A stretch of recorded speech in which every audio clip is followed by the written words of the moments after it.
बेबो एक बहुत ही हॉट और सुंदर लड़की होती है जिसके पीछे मोहल्ले के सारे लड़के पागल थे। लेकिन बेबो का कोई बॉयफ्रेंड नहीं था। उसका एक शुगर डैडी होता है और वो एक बूढ़ा आदमी होता है जिसका नाम हैरी होता है।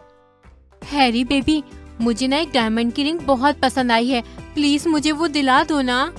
ऑफ कोर्स बेबो डार्लिंग, ये लो मेरा कार्ड और तुम्हें जो शॉपिंग करनी है कराओ। उसके बाद हम दोनों एक बहुत बड़े 5 स्टार रिजॉर्ट में घूमने जाएंगे। बेबो शॉपिंग मॉल में जाकर हैरी के कार्ड का बैलेंस पूरा 0 कर देती है। सॉरी हैरी, मैंने तुम्हारे बैंक का बैलेंस 0 कर दिया। अरे कोई बात नहीं, जाने मन जाने जिगर।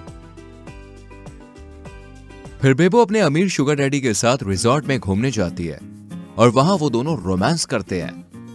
आओ ना गले लगाओ ना, लगी बुझा दो ना, ओ जान जा। कुंडी मत खड़काओ राजा, सीधे अंदर आओ राजा, फूल बिछा परफ्यूम लगा के मूड बनाओ ताजा ताजा।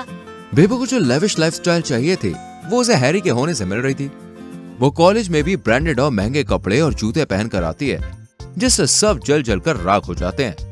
वाह यार, ये बेबो को देख, ये तो गुची, प्राडा, शनेल और बाकी सारे रिच ब्रांड्स को अपने साथ लेकर ही चलती है।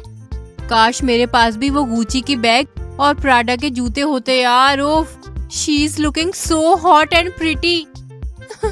चलो चलो चुड़ैलो और चलो, तुम्हें जलाना ही तो मेरा फेवरेट काम है। लेकिन फिर उसके घर वालों को धीरे धीरे करके शक होने लगता है।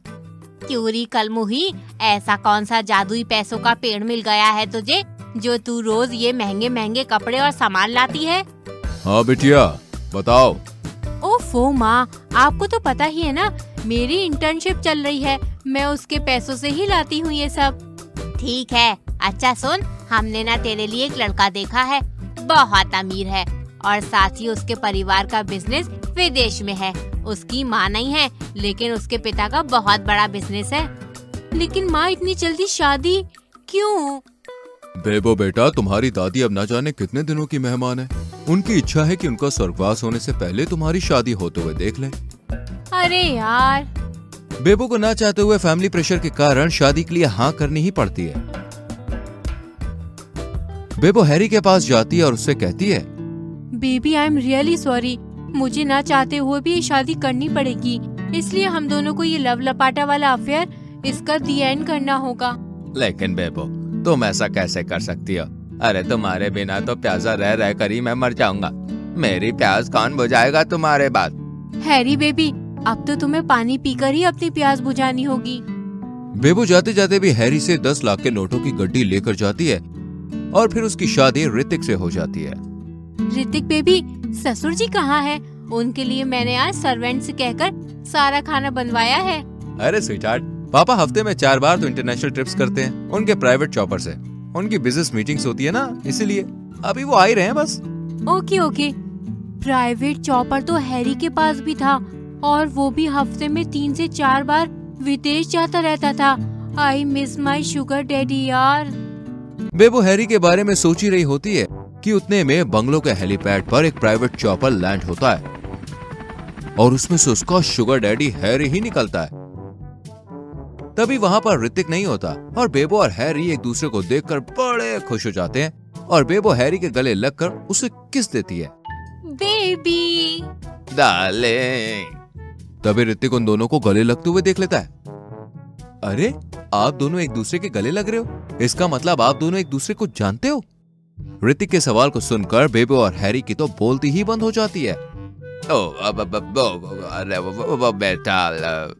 हाँ हाँ, हम जानते हैं एक दूसरे को। तुम्हारे पापा ने ही तो मुझे जिम में ट्रेनिंग दी थी, इतने बड़े मिलीनियर होने के बावजूद भी।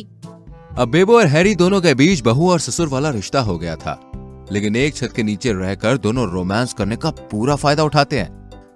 बेबो डार्लिंग, ऋतिक ऑफिस जा चुका है और अब वो शाम तक नहीं आने वाला है, तो हम 1 मिनट भी वेस्ट नहीं करेंगे और अपने रोमांस की गाड़ी चलाते ही जाएंगे और उसे बिल्कुल भी नहीं रोकेंगे। हाँ हैरी माई जान, बस इसके बदले में मुझे कुछ 5-10 करोड़ भिजवा देना मेरे बैंक अकाउंट में। ठीक है बेबी, फिक्र ना। हैरी और बेबो दोनों अब ऋतिक के जाने के बाद रोजाना मौका मिलते ही रोमांस करने लगते हैं और खूब मजे करते हैं। लेकिन एक दिन जब ऋतिक अपनी एक फाइल घर पर ही भूल जाता है तो वो उसे वापस लेने आता है। तभी बेबो और हैरी जमकर रोमांस कर रहे होते हैं। बेबो मैं बेबो, दिल मेरा ले लो, दिल देने आई, ले लो जी ले लो।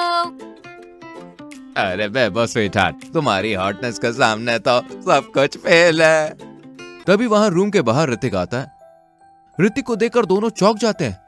ये क्या पापा, ये आप क्या कर रहे हैं यहाँ पर? बेबो क्या है ये सब?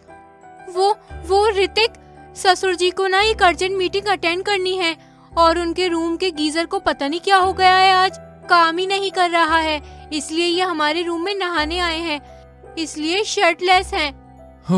अच्छा तो ये बात है। अरे मैं महेश से कहकर गीजर ठीक करवा देता हूँ, आप दोनों ध्यान रखिए। हाँ बेटा, थैंक्स।